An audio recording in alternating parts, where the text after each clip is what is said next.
Hello there, Parth Sharma this side, bringing you best chess games going all around the world. Do take time to like, comment, share and subscribe to my channel. If you're already subscribed, then do press the bell icon for future notifications. And if you like my work, then do consider supporting me on Patreon and PayPal. You will find the links in the description because your support is my motivation which keeps you going. And if you want to jump onto a specific game that you want to watch, then you can click in the timestamp.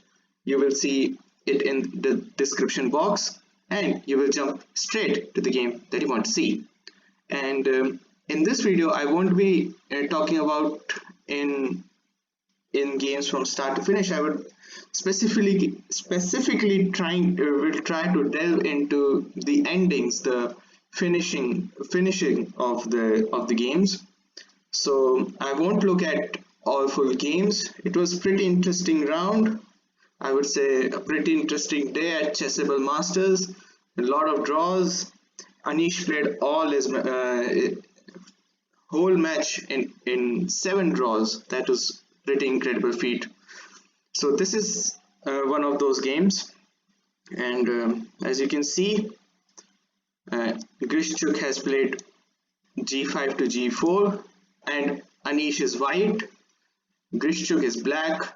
This is the second game. As you can see, Giri has two connected passed pawns, whereas Grischuk has this passed pawn, which is the soul of black's position here. And obviously the bishop is attacked, so this bishop needs to move. The question is where to move. Well, there are two possible ways to play this position. Is to play bishop to e4 and bishop to h1.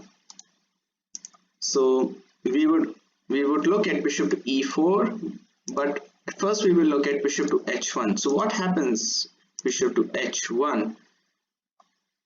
But then white wins. Let me show you how. King c7 tries to play this, then a4, king b6, and now bishop g2, creating a blockade. Black tries with knight e8. He can play knight h5 as well, but it will simply doesn't help because white would play bishop f1 anyway. Knight to d6 and king to e5, just going after this pawn. And after knight to c8, king to f4, knight to e7, a5 check. The king cannot come to these two squares. The bishop is controlling that. That's very important. King c6. You can even play b5 check in this position, and this is totally hopeless for black here. And here, if you play bishop to e4, then black might create its own counterplay with g3, but then we shut its counterplay by playing bishop to g2, and everything is still fine. White is totally winning this position no matter what. So after g4, there are only two ways to win this position, is to play either bishop to h1 or bishop to e4, and other ways do not work. So Giri in this position plays bishop to g2. Looks to me and looks to everyone as a sensible move in this position to block this pawn, advancing down the board. But in fact, black has a saving move in this position. Watch what happens. Knight to h5. This is the only move in this position which saves the game for black. And now what happens? There are 4 possible ways. I would say there are 3 possible ways. Well, what if white starts to push his pawns straight away? Then black comes with knight f4, attacking this bishop, and this wasn't possible when bishop was on h1, so that's why didn't play knight h5 then. And now there are 2 ways. The bishop is attacked.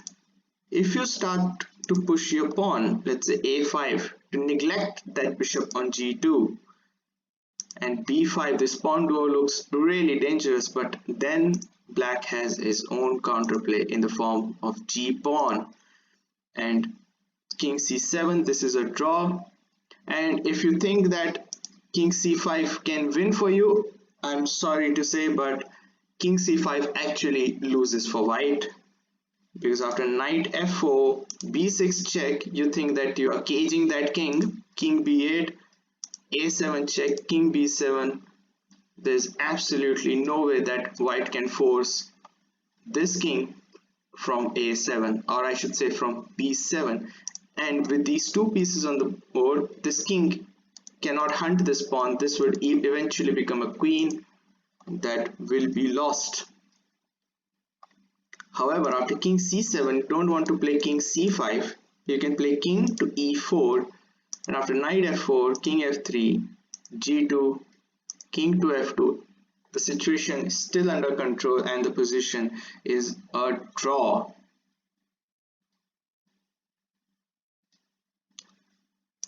So we saw what happens if you push the pawn a5.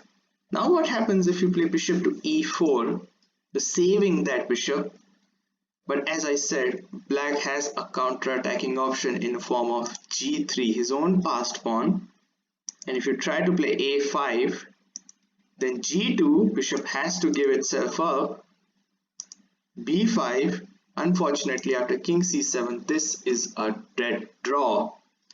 There is no way that you can push these pawns to success. This knight is way too far for black, and still it would be a draw, because after a6 you play king here, and if you play king c5, then knight f4 just comes back in a nick of time. So very peculiar situation. Okay, you didn't show me about king e3. Well, I show you about king e3.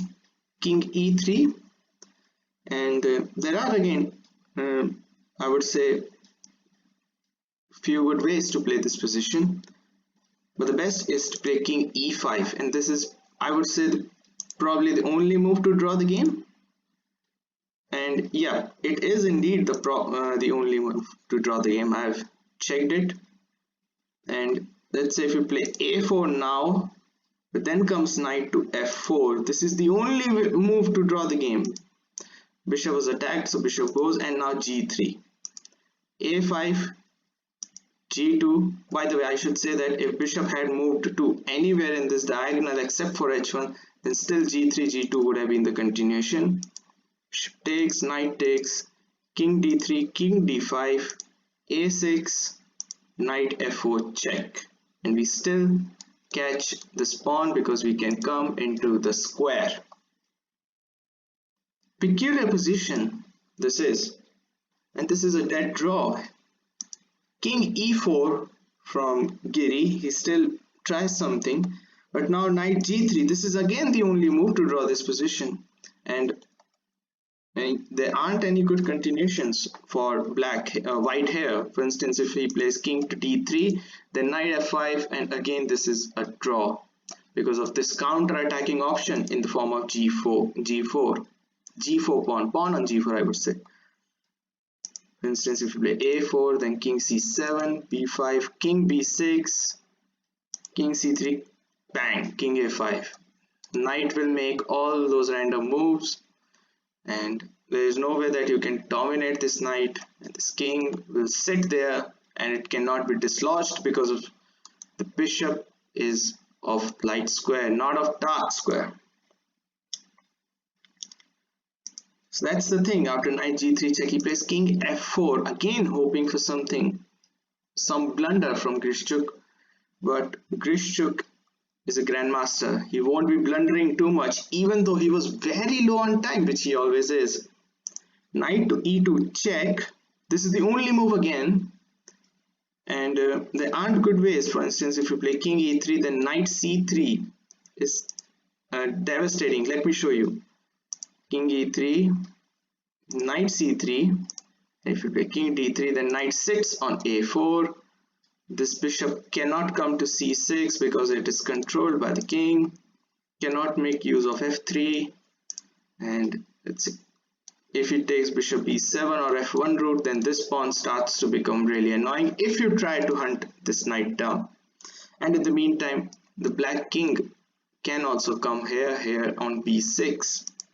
That's another problem. So after knight e2 check, he plays king takes g4, and most of us in this position, even under time pressure or even in a classical game where you have a world of time, most of them would play knight to c3, and it looks like, oh, again it's draw. You might put this knight here. However, it loses. Because king f4, this king comes in nick of time in this position. And let's say if you play king c7, but then comes king e3, knight to a4, again trying these antiques, but now there is no g pawn, there is no counter-attacking option, so white can roam around freely. But king d4, if knight b6, then bishop e4, and after king b6, bishop e4, threatening bishop c2, and this knight is somewhat trapped. Black loses this game. So knight c3, not a good option in this position. And by the way, I should say after king f4, knight to b5 also loses, because after a4, the knight has to move somewhere, and bishop to e4 just dominates this knight. No time to play this, because either a5 or b5 would come soon, and this bishop is actually of right color of the corner. So even if you play knight b3, you can play a5, and it won't matter if you give your knight away for the pawn, because this bishop can drag this king out of the corner. So very critical to know the placement of your knight, and it is very important. Even in the seconds, Grischuk finds this knight to d4 a superb move, the only move to draw in this position. So what happens after king f4? This is the point. Now we can play knight to c2 and gobble up either of the pawns without having threat of being captured, and in the future we can sacrifice of our knight with one of those pawns that will remain, and that will be a draw. So okay, what happens if you play, let's say, a4 in this position? Well, then again knight to c2, and if you play b5, then king c5 controls it. And if you try, obviously you don't want to try play, because then b6 will run away. So on a5, then you capture. So you want to push a5, so you have to defend this pawn. So if you play bishop to c6, then comes this knight to d4, and this is really annoying indeed, because if you play, let's say, bishop here, then king would simply go here. Let me show you. Bishop e8, king b6. The king shut itself on a5 and make any random moves with this knight here on the board, and that will be a draw again. So after knight d4, Giri, thinking that he has this knight c2 possibility, plays bishop to e4, stopping this possibility. And then again, there are two drawing ways. You can play king e5, and that would also be a draw. But Grischuk finds knight b5, and this is also a draw. A pawn is attacked, so a4 pushed, and now this is the point. Knight to excuse me, knight to c3, attacking this and this. And if you play bishop to c2, which was played in the game, defending the pawn on a4, then we have knight to d5, again threatening a pawn, and also threatening this. And you don't want to get rid of the pawn. b5, you have to get rid of the bishop, and this king is too far away, and this is a draw. So I want to take you back to this position which we looked at start, this g4, and the question rises that after bishop h1, Why didn't you play knight h5 now? What's the point in this? Well, actually the point is that after a4 there is knight f4, but not attacking this bishop here, which I already perhaps I would have mentioned in the video. So if you play knight g3, then bishop e4, and this knight is unfortunately in way, and by the time, let's say if you play knight to e2 check, king to c4, you might see if this pawn starts to push, and if bishop captures this pawn, these two pawns will be too far advanced for black's liking, and black won't be able to catch them again. So this was the point. The game ended here after b6. The game ended in a draw. It was a devastating draw for Giri. He's already been target for meme lovers about how he manages to draw, and he managed to draw 7 games, including the Armageddon game. So draw in Armageddon meant that he wins set 1. So that's good for him. But certainly not winning these positions is somewhat very tragic for Giri's behalf.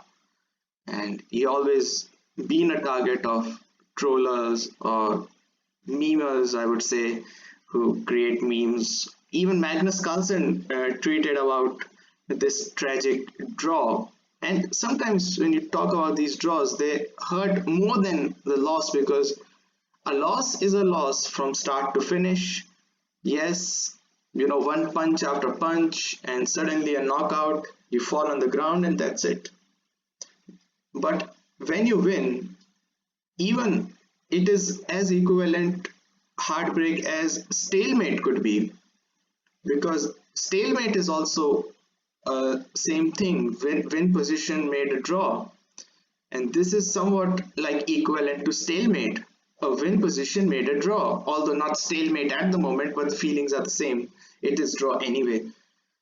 So another ending, or I would say another end of the game that I would be like to bring it to you is this game, the game between Hikaru Nakamura and Ding Liren, game 2. And Ding Liren is black, has recently played rook d8 to g8 on move number 70, and the best move here in this position should have been to play rook to f2, and that's after rook d8. You can see this is opposite color bishop, this tangled pawn structure with absolutely zero breakthrough, and this would be one of the most boring games that you would ever see, but still a lot of action was there. Ding Liren is another one of those who likes these tangled positions in which his opponents tend to miss some complicated chances, and Ding Liren then cashes in. So after rook g8, king to f2 was played, which isn't still bad either, but little by little he made position more complicated. So far so good. Ding has the upper hand, obviously, because this bishop is somewhat locked, whereas this bishop has locked off squares, which it is controlling at the moment. Rook to f2, c4 by Ding to create more complications, and playing c5. So now fixing everything on the queen side, and this bishop is somewhat biting on this pawn on e5, which is very unpleasant. And as I said, look at this bishop is controlling this square on f5, stopping rook f5, and there aren't any h pawns or f pawns to attack this bishop by playing either h3 or g3, and that's what the problem is for Hikaru in this game. He certainly doesn't have any breakthrough at all. Rook to d2, so he's basically shuffling. Rook to c8, and in this position the best move is to play rook to f2 again, and after rook d8, rook d2, rook c8, the position will repeat itself. Obviously after rook f2, if you play let's say rook f8, then you will simply exchange that off, and opposite color bishop with no breakthrough for either of sides. This would be a dead draw no matter what. However, after rook c8, Nakamura plays I would say in a form of waiting move, but it was so terrible to see him playing such a move. And if I take you two moves back, you can see this rook has come from f2 to d2. In the next move, rook to d2, rook to c8, and now Nakamura plays bishop a1. And this is a terrible blunder, I would say blunder of the tournament so far. Not even Dubov's blunder was bigger than this. This was horrible, absolutely horrible. Now Ding plays rook f8, and this is the only winning move in this position. And if you play let's say rook f2 here, thinking that you might exchange rooks, but then there comes this heartbreak h4 check, deflecting this king. The king, if king takes bishop, then rook drops, and king moves either way, still rook drops, because there is no other way except for moving this king to either here or here and giving this rook away. Lost, totally lost. And if you play bishop to b2, then this is the point. You play rook to f1 and almost trapping this bishop. Devastating, absolutely horrible. So after rook f8, he plays c3. Rook comes to f1 anyway. This bishop is peculiarly placed, having no squares. Bishop b2, but now comes this knockout punch. Bishop d1, attacking this pawn, and now creating a massive threat. h4 check, and then g4 check, or g4 I would say, if not check. He plays d4, but he cannot stop h4 check, and after king h2, g4, Hikaru Nakamura resigned the game. What a shocker this was. He has to play rook takes bishop. Why does he want to play this? Because the threat is g3 and then rook h1 mate. After king to h3, this square, this escape square, is covered by the bishop. That's the point. And he will also pick up this bishop, this poor bishop sitting here as well. So what a terrible loss this was for Hikaru Nakamura. And Ding Liren drew rest of the 3 games, and he wins the set 1 along with Anish Giri, who wins his set 1. So I will be coming back tomorrow as well. I hope you liked the video. I hope you liked my analysis. Stay safe. Thanks for watching. Cheers. Bye.